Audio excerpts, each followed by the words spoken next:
پتھروں کی بارش سے آپ صلی اللہ علیہ وسلم زخمی ہو گئے۔ تکلیف کی شدت سے آپ بار بار بیٹھ جاتے۔ لوگ آپ صلی اللہ علیہ وسلم کو بازوؤں سے پکڑ پکڑ کر اٹھاتے، اور آپ صلی اللہ علیہ وسلم جو ہی چلنے کے لیے قدم اٹھاتے وہ پھر سنگباری کرتے۔ طائف کی سرزمین پر کائنات کے مقدس ترین انسان کا خون اتنا بہا کہ دونوں جوتے خون سے رنگین ہو گئے۔ حضرت زید بن حارثہ رضی اللہ تعالی عنہ جو آپ کے ساتھ تھے، انہیں اتنے پتھر لگے کہ ان کا سر پھٹ گیا۔ حضور اقدس صلی اللہ علیہ وسلم اس طرح مار کھاتے شہر کی حدود سے باہر نکل آئے۔ ایک باغ نظر آیا تو آپ صلی اللہ علیہ وسلم اس میں داخل ہو گئے۔ تب ان لوگوں نے آپ کا پیچھا چھوڑ دیا۔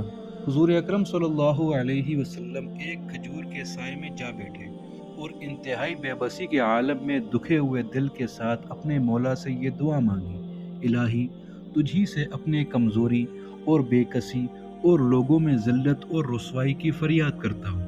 اے ارحم الراحمین، تو ہی کمزوروں کا رب ہے، تو ہی میرا پروردگار ہے۔ تو مجھے کس کے حوالے کرتا ہے؟ کسی اجنبی پرائے کے جو مجھے دیکھ کر منہ بناتا ہے اور تیوری چڑھاتا ہے، یا کسی دشمن کے حوالے کرتا ہے جس کو تو نے مجھ پر مسلط کر دیا؟ اے اللہ، اگر تو مجھ سے ناراض نہیں ہے تو مجھے کسی چیز کی پرواہ نہیں، مجھے بس تیری حفاظت کافی ہے۔ میں تیرے چہرے کے اس نور کے طفیل جس سے تمام تاریکیاں روشن ہو جاتی ہے اور جس سے دنیا اور آخرت کے سارے کام سنور جاتے ہیں، اس بات سے پناہ مانگتا ہوں کہ مجھ پر تیرا غضب نازل ہو یا مجھ سے تو ناراض ہو۔ تیری ناراضگی اس وقت تک دور کرنا ضروری ہے جب تک تو راضی نہ ہو جائے۔ نہ تیرے سوا کوئی طاقت ہے نہ قوت۔ ایسی مضطرب دعا پر اللہ تعالیٰ کی شان کریمی کو جوش کیوں نہ آتا؟ فوراً جبرائیل علیہ السلام کو بھیجا۔ انہوں نے آ کر عرض کیا: اللہ نے آپ کی قوم کی وہ گفتگو سنی جو انہوں نے آپ سے کی۔ اب وہ فرشتہ جو پہاڑوں کے انتظامات پر مامور ہے حاضر خدمت ہے، آپ اسے جو چاہیں حکم دیں۔ اب پہاڑوں کے فرشتے نے سلام کر کے عرض کیا: ارشاد ہو تو دونوں جانب کے پہاڑوں کو ملا دوں جس سے یہ قوم درمیان میں کچلی جائے۔ مگر رسول اللہ صلی اللہ علیہ وسلم رحم و کرم کا پیکر تھے۔ جواب میں فرمایا: میں توقع رکھتا ہوں کہ اگر یہ لوگ مسلمان نہ ہوئے تو ان کی اولاد میں سے ایسے انسان پیدا ہوں گے جو اللہ تعالیٰ کی عبادات کریں گے۔ یہ باغ جس میں رسول اللہ صلی اللہ علیہ وسلم ٹھہرے ہوئے تھے، قریش کے دو رئیسوں عتبہ اور شیبہ کا تھا، اور اتفاق سے اس وقت دونوں وہیں موجود تھے اور دور سے یہ منظر دیکھ رہے تھے۔ رسول اللہ صلی اللہ علیہ وسلم کی بے کسی کی حالت ایسی تھی کہ ان کا دل بھی پگھل گیا، اور انہوں نے اپنے غلام عداس کو انگوروں کا خوشہ دے کر رسول اللہ صلی اللہ علیہ وسلم کے پاس بھیج دیا۔ عداس انگور لے کر حاضر ہوا۔ رسول اللہ صلی اللہ علیہ وسلم نے نوش فرمانے سے پہلے کہا: بسم اللہ۔ عداس حیران ہو کر کہنے لگا: یہ لفظ یہاں کے لوگ نہیں کہا کرتے۔ رسول اللہ صلی اللہ علیہ وسلم کو خیال ہوا کہ کوئی اور نہ سہی، شاید اس بیگانے شہر میں یہی غلام اسلام کی دعوت قبول کر لے۔ رسول اللہ صلی اللہ علیہ وسلم نے اپنائیت سے پوچھا: عداس کہاں کے ہو اور کس مذہب کے؟ بولا: نینوا کا عیسائی ہوں۔ آپ نے فرمایا: مرد صالح حضرت یونس کے شہر سے ہو؟ وہ حیران ہو کر بولا: آپ کو ان کی کیا خبر؟ فرمایا: وہ میرے بھائی ہیں، وہ بھی نبی تھے اور میں بھی۔ عداس سمجھ گیا کہ آپ سچے نبی ہیں۔ وہ آپ کے ہاتھ چوم کر رخصت ہوا۔ جنات کا قبول اسلام۔ رسول اللہ صلی اللہ علیہ وسلم طائف سے واپس ہوئے۔ راستے میں نخلا میں قیام کیا۔ وہاں ایک شب نماز میں تلاوت فرما رہے تھے کہ 7 یا 9 جنات کا ایک مختصر گروہ وہاں سے گزرا۔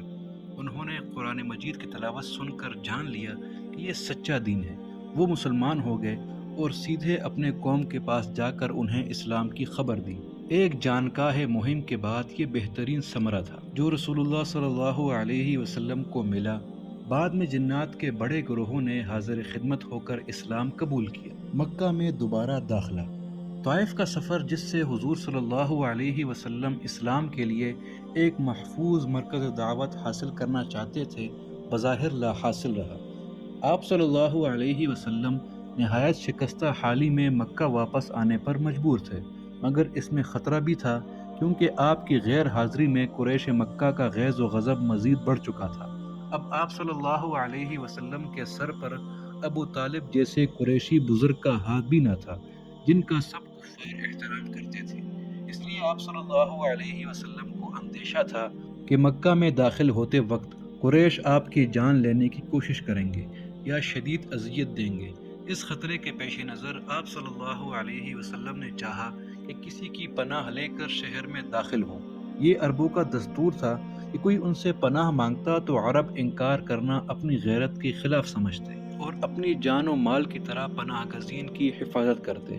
رسول اللہ صلی اللہ علیہ وسلم نے مکہ کے ایک شریف سردار مطعم بن عدی کو پیغام دیا کہ وہ آپ کو اپنی پناہ میں لے لے۔ مطعم بن عدی نے اپنے مسلح بیٹوں کے ساتھ آپ صلی اللہ علیہ وسلم کو اپنی حفاظت میں لے لیا اور حرم میں اعلان کیا، محمد میری پناہ میں ہے۔ حضور نبی کریم صلی اللہ علیہ وسلم اور صحابہ کرام مطعم بن عدی کو اس نیکی کے بعد یاد کیا کرتے تھے۔ مطعم بن عدی کی پناہ میں آنے کے بعد رسول اللہ صلی اللہ علیہ وسلم کی دعوتی سرگرمیاں محدود ہو گئی تھیں، کیونکہ پناہ دہندہ کو اس بارے میں تحفظات تھے کہ آپ مکہ میں رہ کر اسلام کی کھلم کھلا تبلیغ کریں۔ تاہم آپ نے مکہ سے باہر خصوصاً حج کے موسم میں لگنے والے بازاروں اور مینا کے اجتماعات میں اپنی دعوت جاری رکھی۔ اس کے ساتھ ساتھ رسول اللہ صلی اللہ علیہ وسلم اسلام کے لیے کوئی دوسری پناہ گاہ تلاش کرنے کی فکر میں رہے۔ دار ہجرت مکہ سے 209 میل یعنی 336 کلومیٹر دور یثرب وہ مقام تھا جسے اللہ تعالیٰ نے اپنے آخری نبی کی ہجرت، مسلمانوں کی حفاظت اور نصرت، اسلام کی قوت اور شوکت اور توحید کی دعوت اور اشاعت کے لیے منتخب کر لیا تھا۔ یہ شہر جغرافیائی لحاظ سے اتنا محفوظ تھا کہ حضور اکرم صلی اللہ علیہ وسلم اور صحابہ کرام یہاں کسی بھی دشمن سے بھرپور مزاحمت کر سکتے تھے۔ یہ جنوبی سمت سے گنجان آبادیوں اور کھجور کے گھنے باغوں میں اس طرح گھرا ہوا تھا کہ اگر کوئی گروہ حملہ کرتا تو اسے قطار بنا کر مختلف تنگ راستوں اور گلیوں میں گھسنا پڑتا اور یوں منتشر حالت میں اسے آسانی سے پھانسا جا سکتا تھا۔ شہر کا مشرقی حصہ جو حر واکم اور مغربی حصہ جو حر وبرا کہلاتا تھا آتش فشاں پہاڑوں کے لاوے سے بھرا ہوا تھا، جس میں کسی قافلے کو تو کجا تنہا انسان کا چلنا بھی مشکل تھا۔ شہر کا صرف شمالی حصہ ہموار اور کھلا تھا، عام قافلوں کا راستہ بھی اسی طرف سے تھا اور کوئی دشمن حملہ کر سکتا تھا تو اسی جانب سے، مگر یثرب کے شہری اپنے شہر کی بھرپور مدافعت کر سکتے تھے۔ اس مقصد کے لیے انہوں نے جگہ جگہ مضبوط قلعہ نما حویلیاں بنائی ہوئی تھیں جنہیں آتام کہا جاتا تھا۔ یثرب کا سیاسی ماحول بھی مکہ سے مختلف تھا۔ یہاں کسی ایک قبیلے کی اجارہ داری نہیں تھی۔ یمن سے آئے ہوئے دو قحطانی قبیلے اوس اور خزرج اپنی الگ الگ شناخت اور حیثیت رکھتے تھے۔ یہ دونوں قبیلے سپہ گری اور شجاعت میں بے مثال تھے۔ پھر سوداگری، صنعت کاری اور کتابی علوم میں ممتاز یہود کی ایک پہچان تھی جو شہر کے مضافات میں قلعہ بند ہستیوں میں رہتے تھے۔ ان دنوں اوس اور خزرج میں سخت دشمنی چل رہی تھی۔ آئے دن ان میں جھڑپیں ہوتی جن میں متعدد آدمی مارے جاتے۔ 790 میں اوس کے خاندان بنو عبد الاشہل کے کچھ لوگ مکہ آئے تاکہ قریش کو خزرج کے خلاف اپنا اتحادی بنا لیں۔ حضور صلی اللہ علیہ وسلم کو ان کی آمد کا پتہ چلا تو ان سے ملے اور فرمایا، میں تمہیں اس سے بہتر بات نہ بتاؤں؟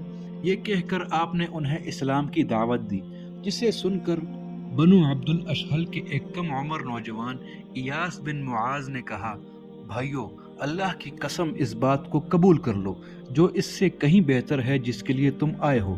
مگر باقی لوگوں نے اس سے چپ کروا دیا اور رسول اللہ صلی اللہ علیہ وسلم کی دعوت پر دھیان نہ دیا۔ جنگ بعاث اور اس کے اثرات۔ اوس کے لوگ قریشی کو اپنا اتحادی بنانے میں کامیاب نہ ہوئے، مگر اس کے باوجود انہوں نے 790 میں خزرج سے گھمسان کی جنگ لڑی جو جنگ بعاث کہلاتی ہے۔ جنگ سے پہلے وہ اپنے ہمسائی یہودی قبائل بنو نذیر اور بنو قریظہ کو حلیف بنا کر اپنا پلہ بھاری کر چکے تھے، چنانچہ بنو خزرج کو جان توڑ لڑائی کے بعد پسپا ہونا پڑا۔ اس خونریز جنگ میں اوس اور خزرج کے تقریباً سبھی عمر رسیدہ اور جہاندیدہ سردار قتل ہو گئے۔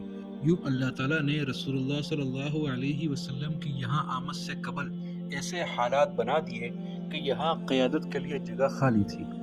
یہود اس جنگ کے بعد فاتح گروہ کے حلیف کی حیثیت سے نمایاں ہو چکے تھے۔ اس سے اوس اور خزرج دونوں کو یہ خدشہ لاحق ہو گیا کہ یہودی دوبارہ یہاں غالب قوت کی شکل اختیار کر لیں گے۔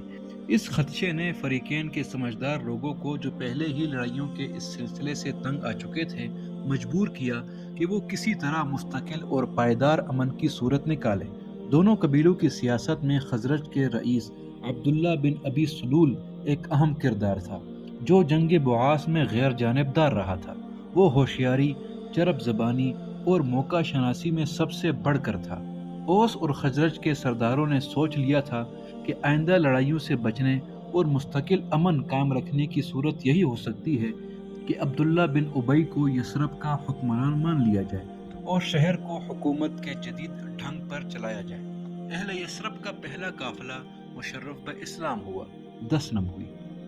اوس اور خزرج کے وہم و گمان میں بھی نہ تھا کہ مشیت الہیہ عنقریب انہیں اس سعادت عظمیٰ سے نوازنے والی ہے جس میں ان کا کوئی شریک اور سہیم نہ ہوگا۔ طائف سے واپسی کے فوراً بعد 11 نوی کے اجتماع حج میں حضور صلی اللہ علیہ وسلم حسب معمول قبائل کو اسلام کی دعوت دینے نکلے۔ مینا میں سب سے بڑے جمرے کے قریب پہاڑ کی ایک گھاٹی میں آپ کو قبیلے خزرج کے کچھ لوگ ملے جو یثرب سے حج کے لیے آئے تھے۔ رسول اللہ صلی اللہ علیہ وسلم نے انہیں توحید کی دعوت دی اور قرآن مجید پڑھ کر سنایا۔ یثرب کے لوگ اپنے پڑوسی یہودیوں سے اکثر یہ سنتے رہتے تھے کہ عنقریب ایک نبی کا ظہور ہونے والا ہے۔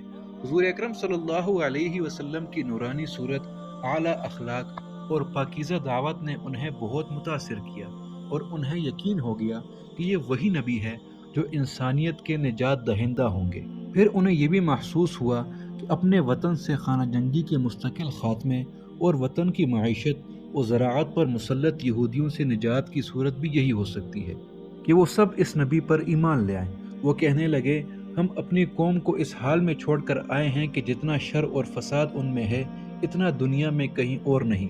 ممکن ہے کہ اللہ تعالیٰ آپ کے ذریعے ہمیں متحد کر دے۔ یثرب کے یہ 6 افراد جو سب سے پہلے ایمان لے آئے، اسعد بن زرارہ، عوف بن عفرا، رافع بن مالک، جابر بن عبداللہ، قطبہ بن عامر اور عقبہ بن عامر رضی اللہ تعالی عنہم اجمعین تھے۔ انہوں نے وطن واپس جا کر اسلام کی دعوت دینا شروع کر دی اور چند دنوں میں ہر طرف یہ نیا پیغام پھیل گیا۔ اسی وقت بہت سے لوگ مسلمان ہو گئے۔ یثرب کے گھر گھر میں چرچا ہونے لگا کہ مکہ میں ایک سچے نبی کا ظہور ہوا ہے۔ جنہیں اپنی قوم کی طرف سے سخت تکالیف کا سامنا ہے، وہ قریشی اور ہاشمی ہیں، عبد المطلب کے پوتے اور عبداللہ کے بیٹے ہیں۔ اہل یثرب کے لیے یہ حسب و نسب اجنبی نہ تھا۔ وہ جانتے تھے کہ ایک مدت پہلے انہی کے ایک خاندان بنو نجار کی لڑکی سلمہ بنت عمر قریشی سردار ہاشم کے نکاح میں آئی تھی۔ ان کے بڑے بوڑھوں کو معلوم تھا کہ عبد المطلب نے اپنا بچپن انہی گلیوں میں کھیلتے کودتے گزارا ہے اور یہاں کی ایک لڑکی فاطمہ بنت عمرو بن عیس سے نکاح کیا تھا جس سے عبداللہ پیدا ہوئے تھے۔ بنو نجار کی معمر خواتین کو وہ دن یاد تھے کہ جب یہی عبداللہ بن عبد المطلب ان کے یہاں بیمار ہو کر وفات پا گئے تھے اور یہیں دفن ہوئے تھے۔ انہیں آمنہ بنت وہب کا اپنے شوہر کی قبر کی زیارت کے لیے آنا اور واپسی میں ابوا کے مقام پر اس طرح جان دینا بھی نہیں بھولا تھا کہ 6 سالہ محمد ان کے ساتھ تھا۔ آج اسی محمد کا ایک رہنما اور پیغمبر کے کردار میں سامنے آنا، انسانوں کو اللہ تعالیٰ کی توحید کی طرف دعوت دینا اور آسمانی ہدایات کی طرف بلانا، ان کے لیے جہاں خلاف توقع تھا وہاں ایک اپنائیت کا احساس بھی لیے ہوئے تھا۔ بیعت عقبہ اولیٰ 11 نبوی۔ اگلے سال سن 11 نبوی میں اوس اور خزرج کے 12 افراد حج کے موقع پر حضور اکرم صلی اللہ علیہ وسلم کی خدمت میں حاضر ہوئے۔ یہ ایمان لا چکے تھے اور اب آپ صلی اللہ علیہ وسلم کی زیارت کے علاوہ مدد اور نصرت کے وعدے اور دین کی تعلیمات لینے حاضر ہوئے تھے۔ ان 12 افراد میں حضرت اسعد بن زرارہ، حضرت عقبہ بن عامر، عبادہ بن صامت اور حضرت مالک بن تیہان جیسے حضرات شامل تھے جو بعد میں بڑے نامور ہوئے۔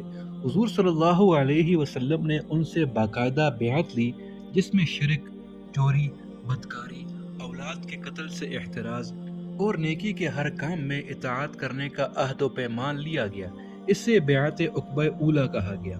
حضور اکرم صلی اللہ علیہ وسلم نے ان کے ساتھ مصعب بن عمیر رضی اللہ تعالی عنہ اور نابینا کاری، عبداللہ بن ام مکتوم رضی اللہ عنہ کو قرآن مجید کا معلم بنا کر روانہ کیا۔ وہ حضرت اسعد کے مکان میں ٹھہرے اور اسلام کے نئے مرکز میں توحید کی دعوت، نمازوں کی دعوت اور تدریس، قرآن مجید کے فرائض انجام دینے لگے۔ 4 سال قبل برپا ہونے والی اوس اور خزرج کی تاریخی لڑائی جنگ بعاث میں فریقین کے بڑے بڑے سردار کام آ گئے تھے، جس کے بعد اوس کی قیادت سعد بن معاذ اور خزرج کی سرداری سعد بن عبادہ کے پاس تھی۔ جب مصعب بن عمیر اور اسعد رضی اللہ تعالی عنہما نے اسلام کی تبلیغ شروع کی تو اوس کے سردار سعد بن معاذ نے فوراً کلمہ پڑھ لیا۔ ان کے چچازاد بھائی اسید بن حضیر بھی، جو قبیلے کے نائب سردار اور امیر لشکر تھے، ایمان لے آئے۔